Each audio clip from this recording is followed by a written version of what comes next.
quando vamos iniciar Igeret HaTshuvah, na terceira parte do Tânia, a carta para o arrependimento, vamos iniciar o capítulo 7. E apenas contextualizando e observando a sequência da exposição do Alter Rebbe, no capítulo 4, o Alter Rebbe nos trouxe aquilo que nos diz o Zohar HaKadosh, como o sagrado Zohar, a obra mestra da Kabbalah, explica o termo Tshuvah, que significa arrependimento, retorno. O Zohar diz que a palavra Tshuvah em hebraico pode ser dividida entre Tashuv, rei, o retorno, a volta, a restituição, o restabelecimento ao seu devido lugar da letra rei. Nós vimos que nisso existem dois aspectos. Quando se referindo ao tetragrama, ao nome sagrado de Deus, o nome essencial divino, nome de 4 letras, Yud Kei Vav Kei, lá a letra rei aparece 2 vezes. Então o Zohar nos fala que quando há o retorno da letra rei inferior, que seria a última letra rei, a segunda vez que ela aparece no tetragrama, então isso é chamado de Tshuvah Tata'ah, uma Tshuvah a nível inferior, enquanto que quando se consegue o restabelecimento ou restituição ao devido lugar da letra rei superior, que seria a primeira vez que a letra rei aparece no tetragrama, então isso é chamado de Tshuvah Ilá, uma Tshuvah a nível superior. E ele em seguida se pôs a nos explicar o conceito de Tshuvah Tata'ah, conceitualmente no que consiste a Tshuvah inferior, e nós vimos que o rei Tata'ah, o rei inferior, a última letra rei, no tetragrama, ela está associada a Sefirah de Malchut, o atributo divino de realeza, que é o atributo do qual flui toda a energia vital para o universo com todas as suas criaturas e seus seres, inclusive todo o fluxo que vem para as almas sagradas é proveniente, está simbolizado nessa energia que consta o que é contida na letra rei final do tetragrama. E nós vimos como uma pessoa, ela está, por mais que a sua alma encarnada aqui nesse mundo físico terrestre se encontra aqui incorporada, mas ela continua com uma corda amarrada à extremidade superior da alma, que se encontra nas alturas espirituais supremas. Por isso nós vimos também que aquilo que a pessoa faz aqui embaixo tem uma repercussão cósmica. Por isso, Deus nos livre se uma pessoa comete aqui pecados. Com isso, não só que ele está maculando a sua alma ou enfraquecendo a sua alma divina encarnada no corpo físico, mas mais do que isso, ele está ferindo e prejudicando também a espiritualidade da sua alma na matriz, nas alturas celestiais, e mais do que isso, ele está provocando, ele está causando que o fluxo de energia divino, que flui, que é conduzido através dessa letra rei final do tetragrama, que ele acabe chegando ao campo das klipot, das chamadas cascas que encobrem e ocultam a divindade e a espiritualidade. E esse é chamado Galut HaShekhinah, o exílio da Shekhinah, quando a Shekhinah é a presença divina. Deus é onipresente, ele está em todo lugar. Mas quando a sua presença não é perceptível, quando ela está encoberta e oculta, e dessa forma limitada e condensada, então isso é considerado como a Shekhinah, a própria presença divina, se encontra banida no exílio, e isso é causado e provocado pelos pecados que a pessoa comete aqui embaixo. Por isso nós vimos também que quando a pessoa faz tshuvah, quando a pessoa tem um arrependimento sincero, e ele retorna a Deus, ele tem que fazer retornar também toda aquela energia que foi desviada, que foi canalizada indevidamente para o campo negativo das klipot, das chamadas cascas. Então aquilo que ele foi o agente condutor através dos seus pecados. Então quando a pessoa faz tshuvah, ele tem que restituir, trazer de volta, nessa simbologia, trazer de volta a letra rei final do tetragrama ao seu devido lugar, significa também trazer de volta toda essa energia que foi desperdiçada no campo das klipot, das cascas, toda essa energia que foi má conduzida e acabou fortalecendo, intensificando as forças negativas do mal, do lado contrário, do lado oposto, restituir isso ao seu devido lugar, recuperar isso, trazer de volta para o campo da Kedushá, da santidade. Nós falamos que nisso consiste ainda a Tshuvah Tatá, a Tshuvah inferior, a nível inferior. Depois que ele nos explicou conceitualmente, de acordo com a Kabbalah, no que consiste, o qual é feito da Tshuvah Tatá, da Tshuvah inferior, nesse capítulo 7 ele vai nos explicar como efetivamente se faz a Tshuvah Tatá, essa Tshuvah inferior, como se realiza, não é? Como se implementa essa Tshuvah inferior. Então, nas palavras do Alter Rebbe, ele nos diz: Ve'ulam derech ha'emet ve'ayashar libchinat Tshuvah Tatá hei Tatá anal hem beit dvarim derech klal. Ele nos fala que o caminho verdadeiro e autêntico para a restituição do rei inferior, de acordo com essa explicação cabalística que nós demos, e essa restituição, ela inclui, ou ela contém dentro de si, como nós falamos, restituir toda a energia que foi desviada para o lado mal, recuperar e restituir ela ao seu devido lugar dentro do campo da Kedushá, da santidade. Então, aquilo que foi mencionado acima, que é a Tshuvah inferior, então ele nos fala que é um caminho verdadeiro e autêntico para realizar essa Tshuvah inferior. Inferior porque ela está associada à restituição da última letra Rei, com tudo que ela contém e simboliza ao nome Havaiá, o tetragrama. Então, qual o caminho verdadeiro e autêntico para a Tshuvah inferior? Ele nos diz que isso consiste, de modo geral, em duas atividades que ele vai esclarecer adiante. האחד הוא לעורר רחמים העליונים ממקור הרחמים על נשמתו ונפשו האלוקית שנפלה מאיגררם החיי החיים ברוך הוא לבירה מקטע הן היכלות הטומאה והסטרא אחרא. Então aqui ele nos dá em primeiro lugar como um dos caminhos uma sugestão prática para realizar essa Tshuvah, por mais que ela é chamada de Tshuvah Tatá, Tshuvah inferior, mas é uma Tshuvah verdadeira e autêntica. Então, a primeira sugestão prática que ele nos dá consiste em que é despertar da fonte da misericórdia a pessoa, através das suas rezas, através do seu arrependimento, chegar a níveis transcendentais de espiritualidade, chegar a níveis muito profundos da divindade, onde lá se encontra nesses níveis muito elevados a fonte da misericórdia. Não só o atributo de misericórdia divina, mas a fonte da misericórdia, que é algo mais do que isso. Então, tentar evocar esse nível, chegar até esse nível elevadíssimo e despertar da fonte da misericórdia grande compaixão por sua alma divina, por sua alma espiritual. E quando ele se refere aqui à alma, a ambas as partes da alma, tanto enquanto alma existente em sua fonte celestial, a matriz da alma acima, como enquanto sua alma divina, encarnada aqui embaixo, incorporada aqui no corpo físico. E ele nos diz que a pessoa deve meditar sobre essa ideia na linguagem talmúdica, que sua alma caiu de um telhado alto, de um nível, de um patamar muito elevado, em um fosso profundo, quer dizer, uma queda radical. Cair ou tombar de um telhado alto, de um nível, de um andar, de uma condição muito elevada, para o fundo do poço, para um nível muito baixo e inferiorizado. Conforme ele vai nos explicar a seguir, ou seja, qualquer queda, qualquer escorregão já é mal. Mas quando essa queda é tão acentuada, a pessoa cai de um nível elevadíssimo para um nível ainda super baixo, então isso é uma coisa muito, muito forte, muito radical.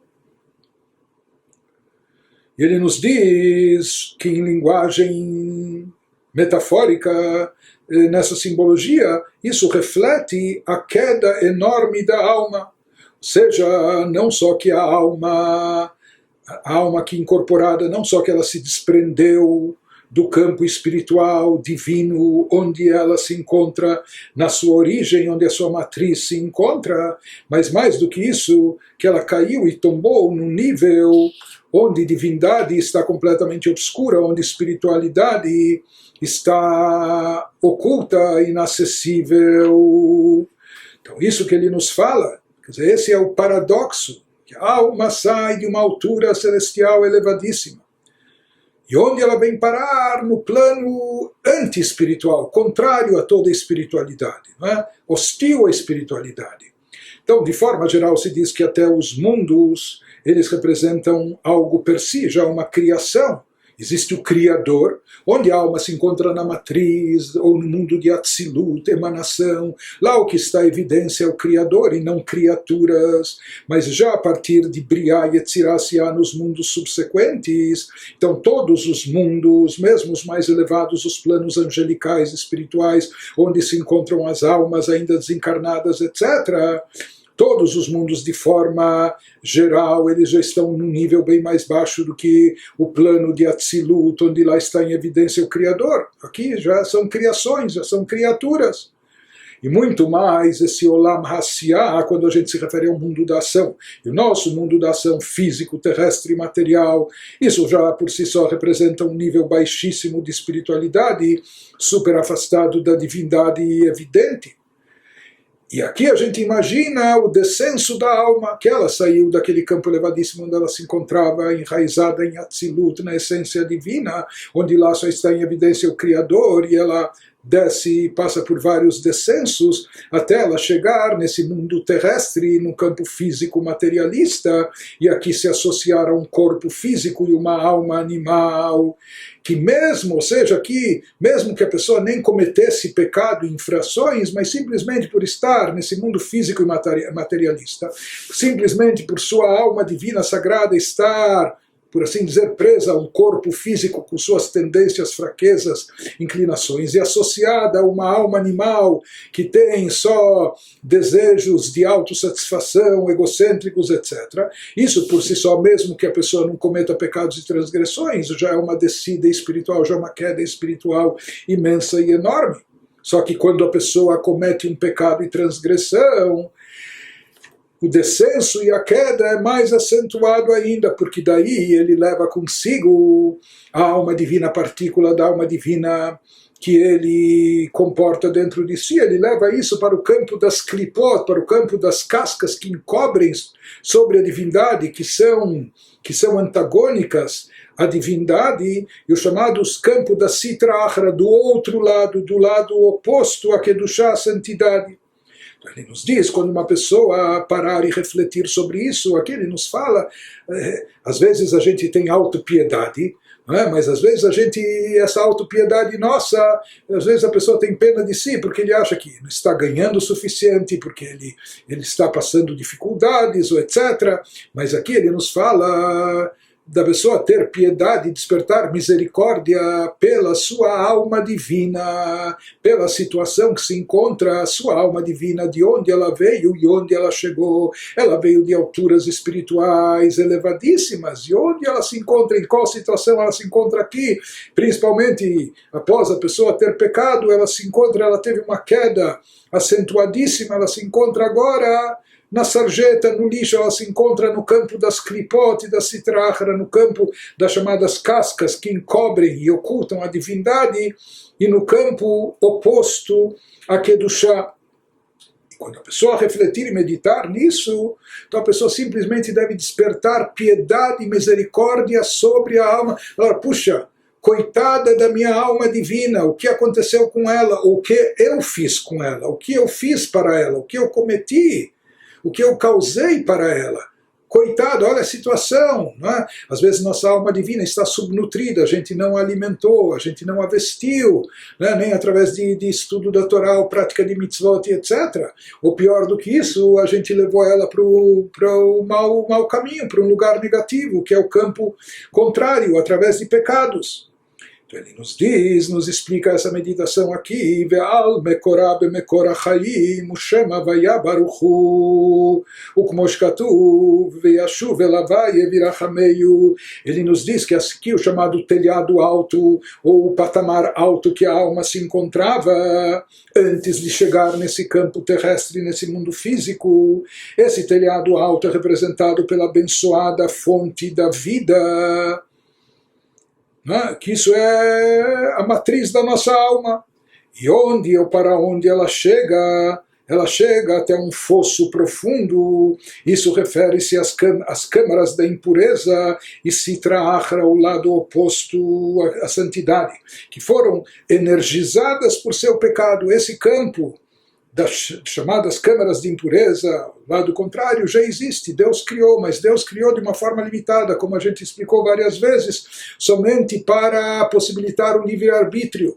mas isso é indesejado por Deus, isso é até odioso para Deus, o campo do mal, da ruindade, o campo da impureza, etc. Mas no momento, então eles existem, mas dentro de uma energia vital limitada, porque isso é contrário à vontade de Deus. Porém, quando a pessoa, com todo o potencial que ela carrega dentro de si, através da sua alma sagrada, vai para o campo do pecado, ele carrega consigo sua alma para lá, e como a gente já estudou no capítulo anterior, ele até conduz e dá essa energia elevadíssima que ele tem para o campo da impureza, por isso ele fortalece e dá uma energia vital que de outra forma eles jamais alcançariam. Ele fortalece o campo negativo, ou seja, esse campo que foram energizadas por seu pecado, conforme a gente explicou no capítulo anterior. Então a pessoa deve despertar compaixão pela fonte da sua alma. Ou seja, não é só a sua alma aqui que está enclausurada e virou até um agente condutor de coisa negativa alimentando o campo contrário, mas isso afeta e prejudica até como a corda que quando mexe numa extremidade de baixo isso movimenta também a extremidade superior.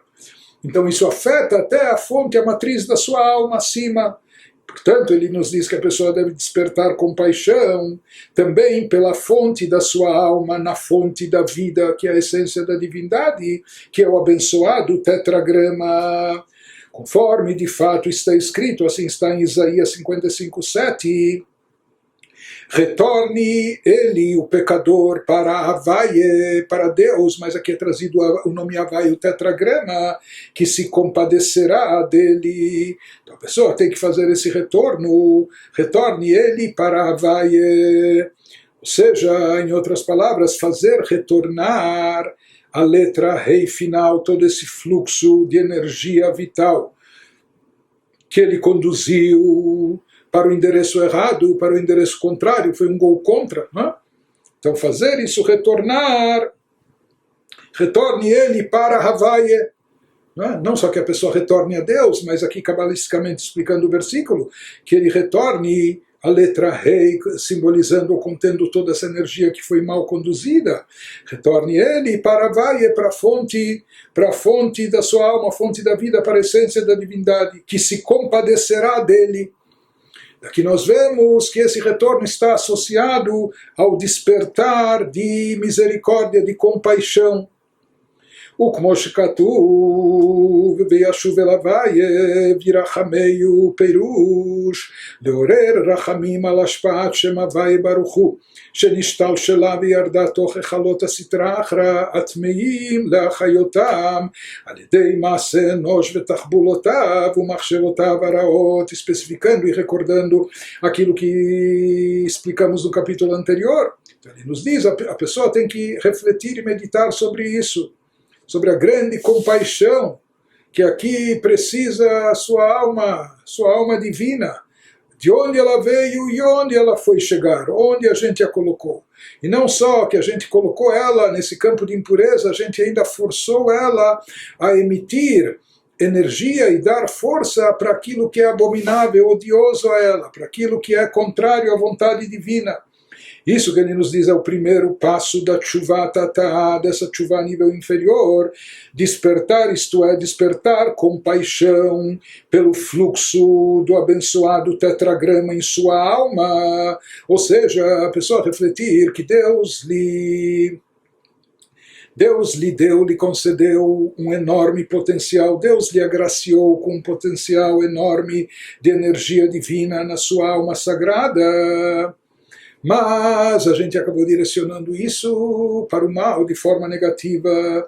Por isso a pessoa tem que, em primeiro lugar, despertar compaixão pelo fluxo do abençoado tetragrama em sua alma, que foi gradativamente rebaixado para dentro das câmaras da Sitra Achra, do outro lado, do lado oposto da santidade e da impureza, energizando-as por meio dos atos dos homens e suas táticas, através dos atos pecaminosos, das táticas ruins, de seus maus pensamentos, usando a liturgia das nossas grandes festas. Então ele nos diz, quando a pessoa peca aqui embaixo, com isso, não somente ele está pecando, mas ele está descendo, caindo no campo das clipot, no campo das cascas, no campo da impureza e do mal. E com isso ele está atraindo esse potencial que ele possui dentro de si, essa energia que ele tem dentro de si, o tetragrama que está dentro da sua alma presente aqui no seu corpo, ele também está conduzindo esse fluxo divino, esse fluxo, essa energia especial, ele está levando para o campo contrário. Portanto, ele nos diz aqui, isso dá muita pena, isso desperta misericórdia e piedade, não só sobre a pessoa e o pecador e o que ele fez e cometeu, mas sobre sua alma, e também toda essa energia divina que podia estar sendo bem aproveitada e muito melhor aproveitada e no seu devido lugar, e ao invés disso ela está sendo canalizada, não só que ela está sendo desperdiçada, pior do que isso, ela está sendo canalizada e aproveitada por forças do mal, por forças negativas, contrárias à vontade de Deus, que agem contra a divindade. Então ele nos diz, esse é o sentido do versículo que nos fala, Be'ashuv el Havaya virachameyu, que a pessoa retorne para Havaya, faça retornar essa energia para o tetragrama, que se compadecerá dele, que terá essa piedade que ele precisa ter. Então, que como nos dizendo que um passo essencial é a pessoa não só se conscientizar da gravidade dos seus atos, do efeito e das consequências, não só particulares, mas também cósmicas, das suas ações em todo o campo espiritual e com essa energia divina, mas despertar, então, saber o quanto ele tem que despertar piedade, sentir pena, misericórdia, não é? Da sua espiritualidade, da sua alma divina, dessa energia espiritual que ele desperdiçou e conduziu para o mal. E como a gente já explicou, por mais que a Sitra Achra, o lado oposto, já existia mesmo antes do seu pecado, mas ele existia com uma energia muito limitada, apenas como parte do cenário que Deus criou. Mas aqui, quando a pessoa faz o pecado, ele é um condutor de energia, uma vez que ele é portador de uma alma divina, espiritual, sagrada, elevadíssima, ele acaba dando uma energia adicional para esse campo negativo, contrário à vontade de Deus. וכמו שכתוב מלך אסור ברהטים בריהיטי מוחה וכולי בחינת גלות השכינה כנ"ל, como está escrito. Ele nos traz aqui do Cântico dos Cânticos 7:6, até um rei é cativado por teus cabelos fluídos. Numa linguagem poética, literária, na expressão do Cântico dos Cânticos, ele nos diz, por assim dizer, como um rei, ele pode ser laçado, amarrado, entre aspas, não é? Ele é cativado por teus cabelos, como se ele fosse amarrado até por fios de cabelos, não é? Mas ele fala que aqui isso se refere também, cativado por teus cabelos fluídos. O Tikunei Zohar, que é um adendo do Zohar, ele interpreta Rehatim como fluxo da mente. Ou seja, o conceito de Rehatim, dessa palavra, desse termo em hebraico, Rehatim em geral são canaletas de água, ou seja, como tubos de água, canaletas por onde escorre a água, mas o Zohar associa isso a Rehitei Mocha, como fluxos ou fluidos de pensamentos do cérebro.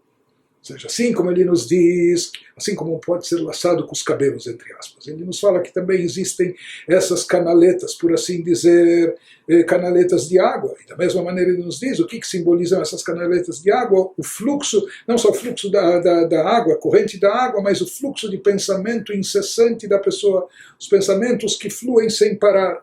Porém, quando esses pensamentos são pecaminosos, quando esses pensamentos são malignos, são pensamentos ruins, então se fala que até com esses pensamentos é possível laçar e amarrar o rei, por assim dizer, prender o rei, deixá-lo no cativeiro. O rei aqui simboliza a Shekhinah, a presença divina que está dentro de nós, a presença divina na nossa alma. Então ela pode acabar ficando aprisionada, amarrada, laçada pelos nossos próprios pensamentos, quando esses pensamentos são pensamentos ruins, pecaminosos, nocivos, pensamentos maus.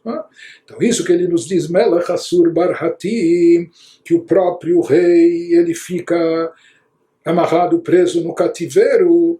Para dizer, o rei aqui representa a Shekhinah, a presença divina manifestada dentro de nós através da nossa alma espiritual, e ela fica presa e laçada, ela fica amarrada nos próprios pensamentos da pessoa que fluem sem parar, como a água que escorre, os pensamentos incessantes na sua mente. Quando esses pensamentos são maus e ruins, então eles prendem, eles limitam, aprisionam a espiritualidade da alma, limitando-a, não permitindo que ela se expanda, que ela se manifeste, que ela se expresse. Por assim dizer, isso seria obrigar Deus a ir para o exílio, ficar preso, como no cativeiro também, a Shekhinah. Em outras palavras, nós possuímos dentro de nós uma alma sagrada, que é uma partícula da própria divindade, e quando nós caímos em pecado, mesmo em pensamentos pecaminosos, então com isso nós amarramos, laçamos, nós reprimimos a nossa espiritualidade, nós prendemos a nossa alma, nós deixamos nossa alma, como mandamos ela para o cativeiro, para o exílio. Isso seria como obrigar o próprio Deus, já que nossa alma é uma partícula da divindade, então isso seria como obrigar o próprio Deus, o próprio Rei, a se encontrar no cativeiro e no exílio.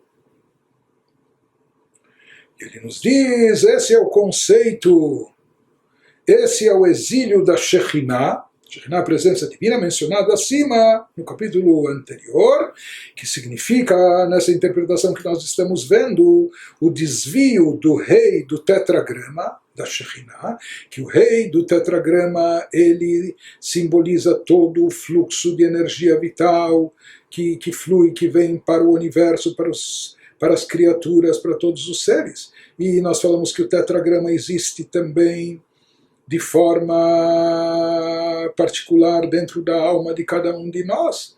Então, ele nos diz, o exílio da Shekhinah significa o desvio do rei dessa energia divina, com esse potencial de energia vital, o desvio dele do tetragrama da Shekhinah para as forças negativas. Então, quando a pessoa, ele nos diz, quando a pessoa refletir sobre isso, e a pessoa deve refletir sobre isso, essa reflexão, essa meditação, essa conscientização é um passo básico na tshuva.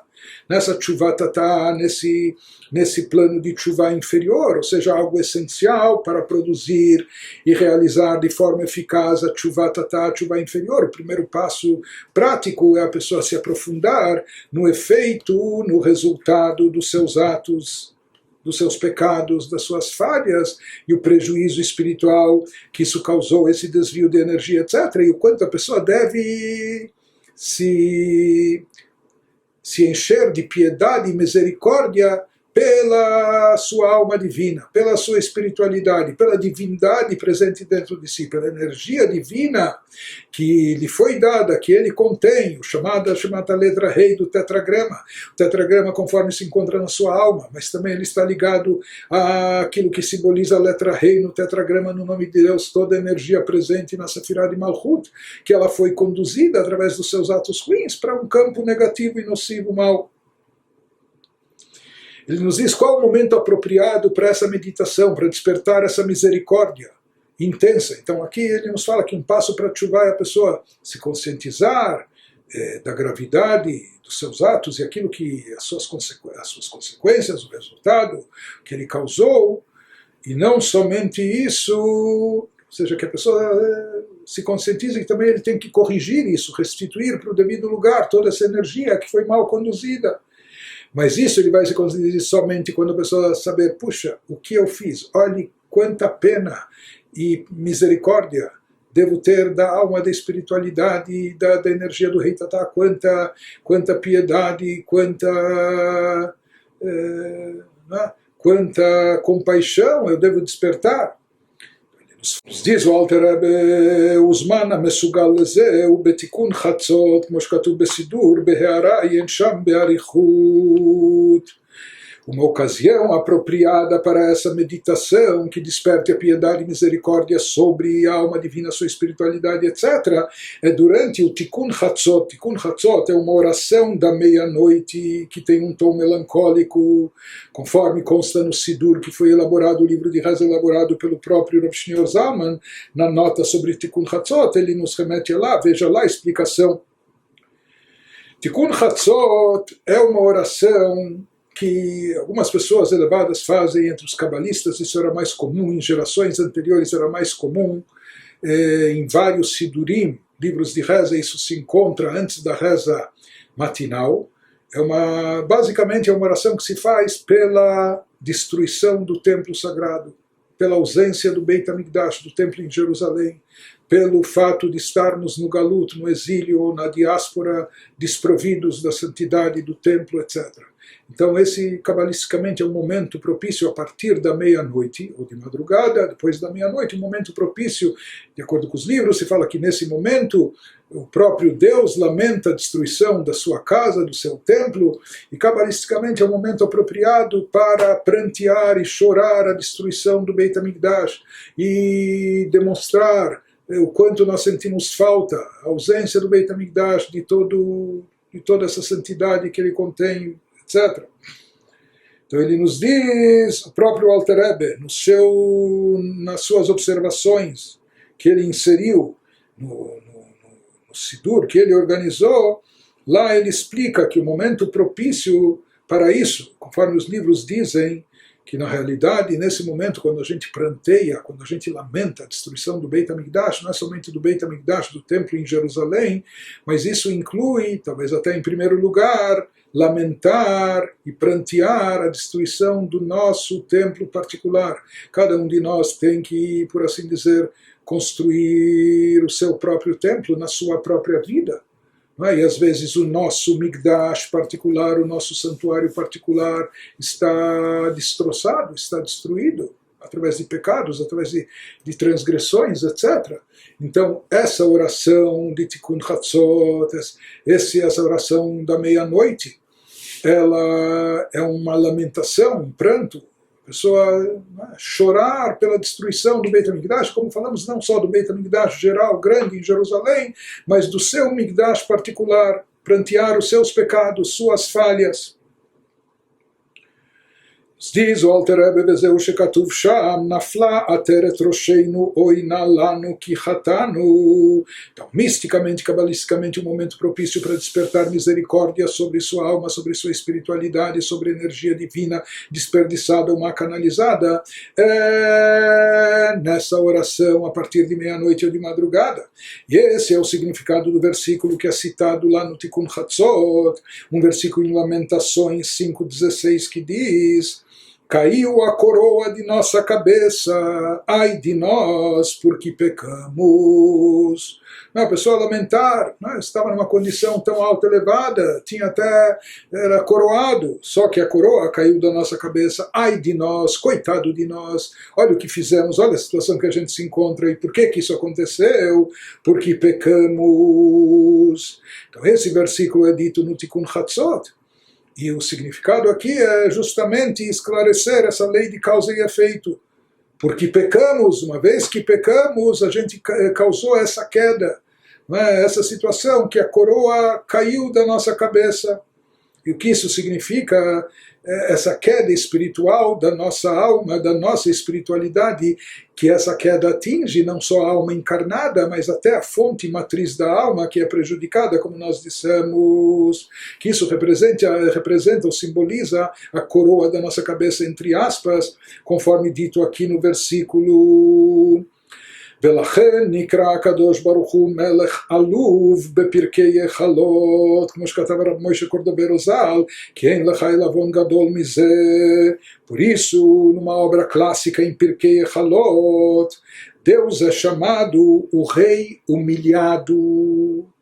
Como escreveu o cabalista contemporâneo ao Arizal, Rabbi Moshe Cordovero, de abençoada memória, que viveu também em Tzfat há cerca de 500 anos atrás, ele escreve que não há humilhação maior do que essa. Ou seja, Deus aqui, a presença da Shekhinah, Deus é chamado como o Rei Humilhado, que aqui como ele está submetido a uma humilhação, ou como diz Rabbi Moshe Cordovero, que não há uma humilhação maior do que essa, retirar um rei da Câmara Real, do palácio, etc., e colocá-lo na sarjeta, no lugar de lixo, etc.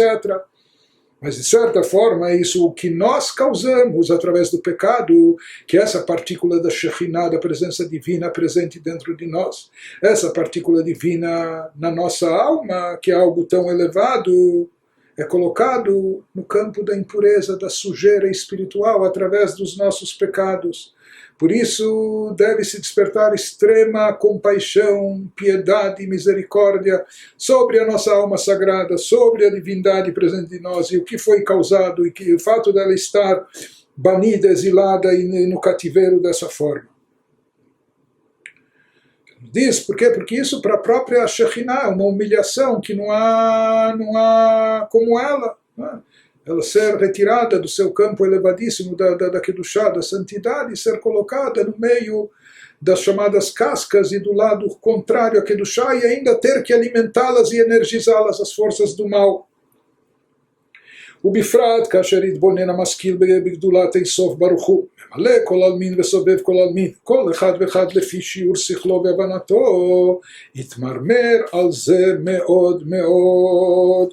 Continua Alter Rebbe nos diz, especialmente quando o indivíduo inteligente medita sobre a grandeza da abençoada luz infinita, ou seja, não só que ele medita sobre a compaixão que merece a sua alma pela situação que se encontra, mas se ele amplia o seu pensamento meditando sobre a grandeza de Deus, a grandeza da abençoada luz infinita, que na linguagem do Zohar, que preenche todos os mundos e transcende todos os mundos, dois níveis de energia divina que atuam sobre o universo, cada um segundo a capacidade de sua mente. Então, quando cada pessoa refletir e meditar e fixar o seu pensamento, cada um de acordo com a sua capacidade, com a capacidade da sua mente e seu entendimento, meditar na grandeza de Deus, ele nos diz, com isso ele fica extremamente consciente da presença de Deus e profundamente amargurado por suas ações. Ele vai se conscientizar mais ainda, quer dizer, se conscientizar do grande paradoxo. Por um lado, a grandeza de Deus, a grandiosidade infinita de Deus, etc. E essa partícula da divindade que ele nos confiou, depositou dentro de nós, nós somos portadores dele. E ao mesmo tempo, onde nós levamos ou fizemos parar essa divindade, nós a colocamos no exílio. Nós deixamos ela no cativeiro, nós a limitamos, nós a conduzimos para o campo da impureza, da sujeira espiritual, e ainda fizemos ela ter que energizá-los.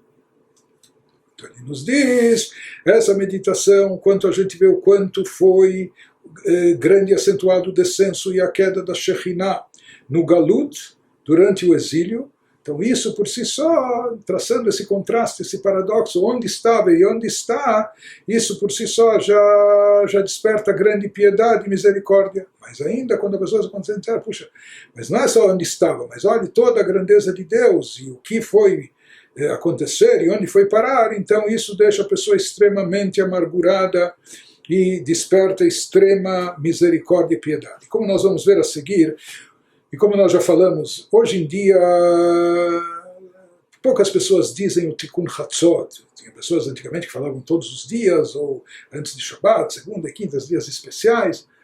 hoje em dia, talvez só pessoas muito elevadas, espiritualizadas ou cabalistas costumam recitar essa oração do Tikkun Hatzot, mas de certa forma, para nós, pessoas simples e comuns, o Kriyat Shema Shel Amitah, a leitura do Shema Israel, com todos os versículos que acompanham, que precedem e seguem a leitura do Shema antes de dormir.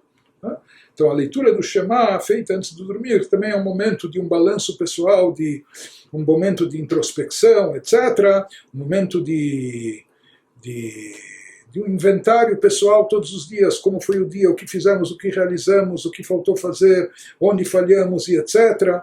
Então, esse é o momento de refletir e meditar, né? Mesmo quem não fala esse Tikkun Hatzot, mas nessa hora, antes de dormir, da recitação do Shema, é um momento que se aplica a tudo isso que ele nos falou aqui em relação ao Tikkun Hatzot para pessoas mais simples e comuns como nós.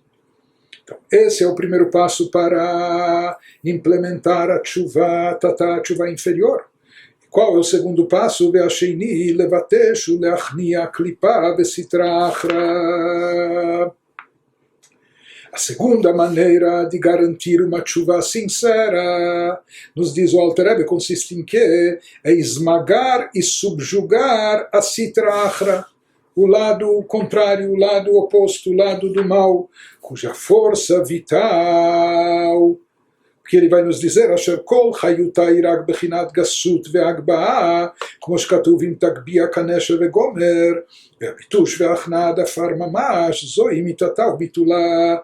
Ele nos diz, cuja a sitra achra, o lado contrário, cuja força vital inteira dela é somente ego inflado. De certa forma, ela é um blefe, ela é um balão inflado, um ego inflado, e nós devemos um ego inflado e arrogância. E nisso consiste o trabalho de tshuva, a segunda etapa, em esmagar, em subjugar totalmente a sitra achra, e como ele nos dizendo, não se intimide com ela, por mais que ela pareça forte e poderosa, mas na verdade ela é um ego inflado, é cheia de arrogância, conforme ele vai nos elaborar a seguir. Mas antes disso ele vai nos explicando que o segundo passo aqui consiste em esmagar e reprimir o campo, subjugar o campo negativo, o campo da klipa. E esse subjugar, ou esse esmagar, entre aspas, que ele chama aqui, na realidade é um movimento contrário daquilo que nós vimos na primeira etapa. Ou seja, o primeiro passo na tshuva ele nos falou que consiste em despertar piedade, misericórdia, compaixão pela alma. Então, isso despertar compaixão é algo que está associado com bondade, com misericórdia. Aqui, esse movimento, nessa segunda etapa, é algo inverso, que ele fala em subjugar, em reprimir, em esmagar o lado negativo, esse lado contrário que nós temos dentro de si, ou que nos envolvemos e fortalecemos ele. Então, enquanto a piedade e misericórdia que ele mencionou antes é um derivado de chesed, de bondade, esse bitush, esse esmagamento aqui não é uma expressão de bondade, pelo contrário, isso é quebrar e romper. E na realidade, aqui parece haver então um paradoxo, atitudes um pouco ambivalentes, mas na realidade isso é derivado da própria composição da pessoa, ou seja, que nós temos dentro de si uma alma divina que é derivada do campo da Kedushá, da santidade espiritual elevada. Mas por outro lado nós temos uma alma orgânica, uma alma vitalizante, que é chamada de alma animal, que ela está associada com o campo da klipa, pode ser até klipat noga, uma klipa ainda intermediária, uma casca, mas é uma casca que oculta e obscurece sobre a divindade. Por isso aqui no processo da tshuva, de fato, nós temos duas vias, duas condutas e duas atitudes que são até inversas, contrárias.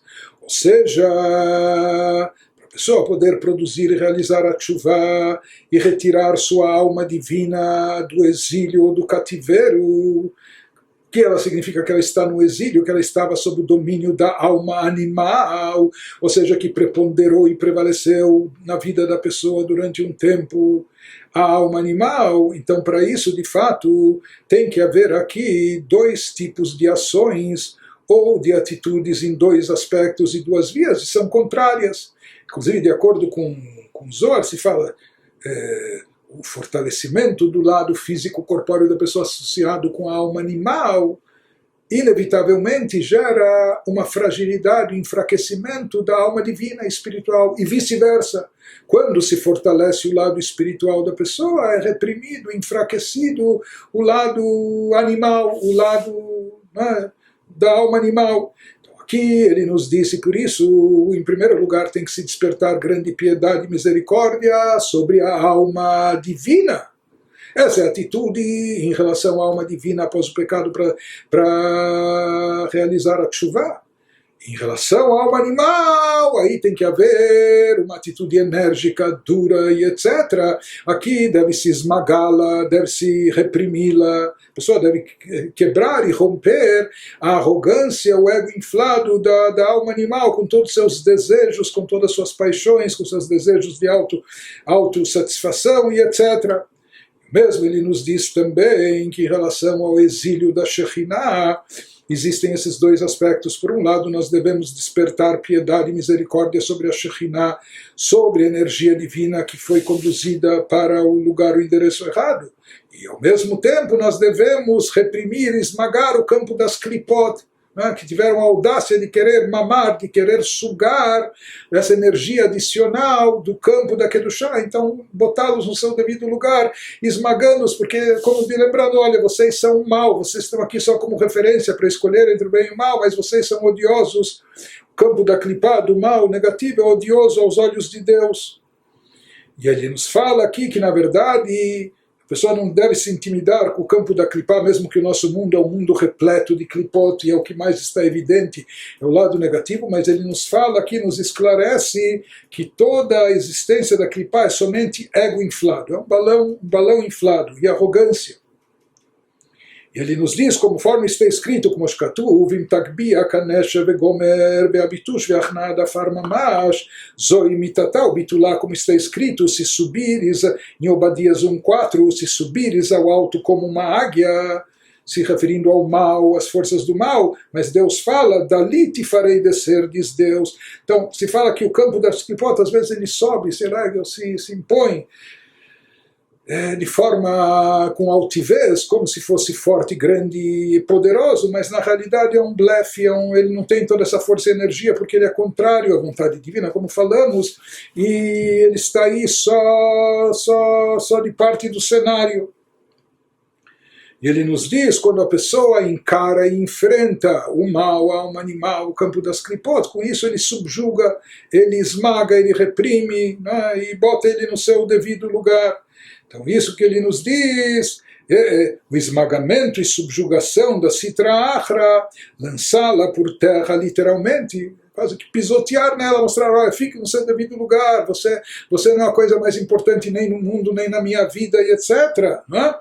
Então, o esmagamento e subjugação da Sitra Achra, lançá-la por terra, literalmente, é a sua morte, entre aspas, e neutralização. Dessa forma se neutraliza. Antes a pessoa dava tanta importância como isso é o essencial na vida, e sem isso não dá, isso é a coisa mais importante. Diz, olha, tudo isso vem, quando ele identifica, isso vem da citracha do lado contrário, fique no seu devido lugar, fique quietinha lá embaixo e etc. Não é? Você não tem essa bola toda, você não tem essa força toda. Com isso que a pessoa reprime, esmaga o campo das klipot, com isso automaticamente ele anula as klipot que pareciam tão fortes, imponentes, altivas, ele anula, ele neutraliza por completo, porque na realidade, como nós falamos, o campo da impureza não tem essa força, é um blefe, não é? Ele não tem consistência, ele não tem toda essa força, e na verdade toda toda a imponência que ela projeta, as forças do mal, a Klipá e Sitra Achra, isso vem só dessa altivez que ela se ergue, mas é um blefe, como achando, olha, isso é o que importa, eu sou a forte e poderosa, eu sou a que predomina aqui nesse mundo, mas quando a gente enfrenta e a reprime, e a subjuga, e a baixa, com isso nós acabamos com ela, nós a anulamos por completo. Inclusive os livros racídicos dizem que isso se assemelha ao sujeito que é um mechutzav, que tem chutzpah, que tem audácia, que é um atrevido. Na realidade ele não tem qualidades, ele não tem virtudes, ele não tem nem capacidade intelectual, nem poderio, nem dinheiro e etc. Mas às vezes ele tem tanta audácia, tanta cara de pau, não é? Tanta que ele se projeta como se fosse uma... Mas no final das contas diz, quando a pessoa não se intimida diante de um sujeito assim, pelo contrário, ele o enfrenta e grita com ele coloca ele no seu devido lugar, ele mostra que, olha, você não tem nada, não é? Você é um blefe. Porque ele, na verdade, ele próprio sabe que ele não tem essas qualidades, virtudes, que ele não tem essa bola toda, não tem esse poder. A única força dele é esse de blefar, que ele se... E tem gente que se intimida com isso e abaixa a cabeça e foge e se impressiona, e etc. Mas isso é só arrogância, altivez gratuita. Quando essa pessoa é diminuída, encarada, enfrentada e é colocada no seu devido lugar, então acabou todo esse seu poder, entre aspas, toda a sua força. Ele nos diz com a Sitra Achra, com o lado contrário à santidade, e o mesmo ocorre também, e assim nós devemos agir, devemos enfrentá-la, encará-la, colocá-la no seu devido lugar, esmagar esse lado do mal, subjugá-lo, né? Enfim. Como se faz isso? Como se subjuga o mal? Como se coloca ele lá embaixo? Ele nos diz: Vehainu alidei lev nishbar venitke veliot nivze beinav nimas. Na prática, ele nos fala que a pessoa faz isso. Como a pessoa realiza isso, essa subjugação, esse esmagamento do lado contrário, do lado do mal? Diz por meio de um coração partido e esmagado, nas palavras de Salmo 51:19, refletindo sobre o fato de que a sensualidade e vulgaridade do seu corpo são deploráveis aos seus olhos e repulsivas. Então, conforme ele já nos explicou também na parte 1 do Tânia, que no caso do Benoni, ou pessoas comuns como nós, na verdade, nós personificamos quem nós somos. O Tzadik, ele é essencialmente a alma divina, ele personifica aqui na sua vida a alma divina. Mas o Benoni, nós somos, na maior parte do tempo, ou na essência mais, a nossa alma orgânica, a nossa alma vital, nossa alma energizante, que é a alma animal, que está associada a Klipá, Sitra Achra. Por isso ele diz, como se quebra Sitra Achra? Quebrando a si mesmo. Quebrando a si mesmo, o que significa aqui? Através do coração partido, do coração quebrado. Quando a pessoa está com o seu coração quebrado, como a pessoa aqui é o pecador, ou seja, é alguém que personifica o lado negativo, a alma animal, o campo das klipot. Ele tem sido um condutor, personificando a klipá e Sitra Achra, o lado contrário. Por isso, quando ele parte o seu coração, quando ele está com o coração partido, significa que ele está partindo e quebrando, ele está triturando a Sitra Achra, o lado negativo. Isso que o rei David fala em Salmos, por meio de um coração partido e esmagado, Deus não irá negar, ou seja, quando a pessoa se conscientizar da sua condição em termos espirituais, como ele está no estado deplorável, e quando a pessoa estiver deplorável aos seus olhos, e saber que ele está deplorável, repulsivo e etc., isso, quando ele estiver quebrado, ele vai estar quebrando a Sitra Achra, porque ele virou uma personificação da Sitra Achra, do lado do mal, do lado negativo. Né? Por isso ele nos diz, quando a pessoa esmaga a Klipá, com isso seu coração fica partido dentro de si, ele fica repulsivo aos seus próprios olhos. E como se explica, como nós falamos, já que nos Beinonim, a alma animal é que prevalece, do campo da Klipá, ela é a pessoa é essencialmente o que mais está presente na pessoa de forma evidente.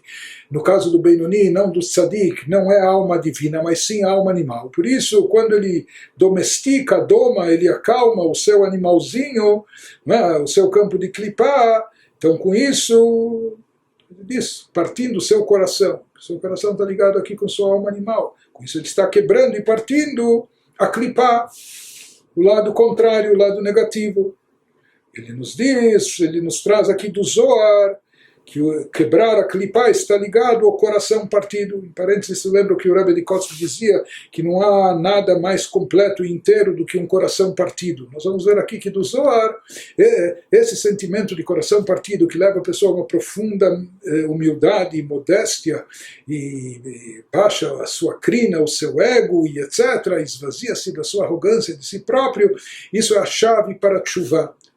A pessoa anular a Sitra Achra, que ele até então não tinha altivez, arrogância, significa que a Sitra Achra tomava conta dele, é o que imperava dentro dele. Por isso, a pessoa precisa quebrar. E quando ele quebra o seu coração, está com o coração partido, com isso ele está partindo, esmagando também a Sitra Achra, o lado contrário, como escrito Bezohar HaKadosh al Pasuk, Zivchei Elokim Ruach Nishbar, Alev Nishbar Venitke, כי כל קורבן מן הבהמה הוא לשם הוויה היא מידת הרחמים, אבל לשם אלוקים היא מידת הדין, אין מקריבים קורבן בהמה. כי אם לשבר ולהעביר רוח הטומאה והסטרא אחרא, וזהו רוח נשבר. איך נשברה רוח סטרא אחרא? כשהלב נשבר ונתקה וכו'. Traduzindo. Conforme o comentário do Sagrado Zohar sobre o versículo, também em Salmo 51, 19, o espírito quebrantado é um sacrifício a Elohim, um coração partido e esmagado, tu, Deus, não rejeitas, ó Deus. Mas interessante que aqui ele nos diz que o espírito quebrantado também representa como um sacrifício, uma oferenda a Deus. Mas aqui, quando ele se refere a Deus, ele utiliza o versículo, o Salmo utiliza o termo Elohim, o nome divino Elohim. E nós já vamos ver por quê, conforme a explicação do Zohar. Mas, de qualquer forma, o Zohar deixa claro que isso ele nos diz, que o versículo já nos fala que um coração partido e esmagado tu não rejeitas, ó Deus. E o Zohar nos observa, pois enquanto todos os sacrifícios animais, quando a Torá nos descreve, principalmente no livro de Números, as oferendas animais que eram trazidas no Beit HaMikdash, essas oferendas estão associadas com o nome Havaia, com tetragrama, como que elas estariam sendo direcionadas para a energia de Deus contida no nome Havaia, pois todos os sacrifícios animais são para Deus aqui para Havaia. Ou seja, o atributo divino, Havaia, que é o atributo divino da misericórdia. E de fato, as oferendas que eram trazidas no templo evocavam e atraíam misericórdia divina sobre todo o mundo. Em todas as oferendas que eram trazidas no templo está associado, está mencionado o nome Havaia, como dizendo que elas eram direcionadas para despertar essa energia, esse atributo de misericórdia de Deus, que está simbolizado no nome Havaia no tetragrama. Enquanto a Elohim, o nome de Deus, que Elohim é o nome que está associado a rigidez, juízo, severidade, enquanto que a Elohim, que é o atributo divino do julgamento, nós não ofertamos sacrifícios animais. Todas as oferendas e sacrifícios que eram trazidas no templo, na descrição da Torá, elas estão associadas com o nome Havaia, com o tetragrama, e não com o nome Elohim. Mas o nome Elohim, que está associado a julgamento, etc., o que tem a ver com ele, que tipo de oferenda, entre aspas, sim, é trazido para ele, já que as oferendas do templo estão direcionadas para o nome Havaia, para evocar a energia de misericórdia divina no tetragrama. Ele nos diz que a oferenda, o Zohar nos fala a oferenda para Elohim, para essa energia divina representada no nome Elohim, que é essa energia divina de severidade, de juízo, etc., consiste, ou seja, como a gente apazigua essa energia, ou como a gente neutraliza os juízos de sobre si, ou o rigor, a severidade. Ele nos diz que essa oferenda, entre aspas, para Elohim, consiste em destruir e remover o espírito da impureza, também agindo de uma forma enérgica, de uma forma dura, não é? Agindo contra quem? Contra a alma animal. Isso que a gente falou no processo de tshuva, a pessoa tem que, por um lado, ter grande piedade da alma divina, que até agora estava relegada a um segundo plano. Pior pior do que isso, que ela foi rebaixada, que ela foi mal aproveitada, que ela foi forçada a emitir energia onde ela não quer, é indesejável, etc. E por outro lado, ao mesmo tempo, simultaneamente, aquela que era até então a rainha, a alma animal, e comandava os passos da pessoa através dos desejos de autossatisfação ou de preencher o seu ego, etc. Isso a gente tem que esmagar e rebaixar. Quando um se fortalece, ou seja, tendo piedade da alma divina, nós vamos colocá-la em evidência, colocá-la mais acima e ao mesmo tempo rebaixar, pisotear, esmagar o lado da clipada citrahra, do lado negativo. E essa é a oferenda de acordo com o Zohar para Elohim. Consiste em destruir e remover o espírito da impureza e citrahra. E esse é o espírito quebrantado, esse seria o espírito quebrantado, que ele faz alusão a isso aqui no versículo nos Salmos. E ele nos diz, e como a citrahra é destruída, como se destrói a citrahra? Quando o coração é partido e esmagado. Como se parte e esmaga o coração? Isso o Alter Rebbe vai nos explicar na sequência, conforme nós vamos ver na sessão seguinte.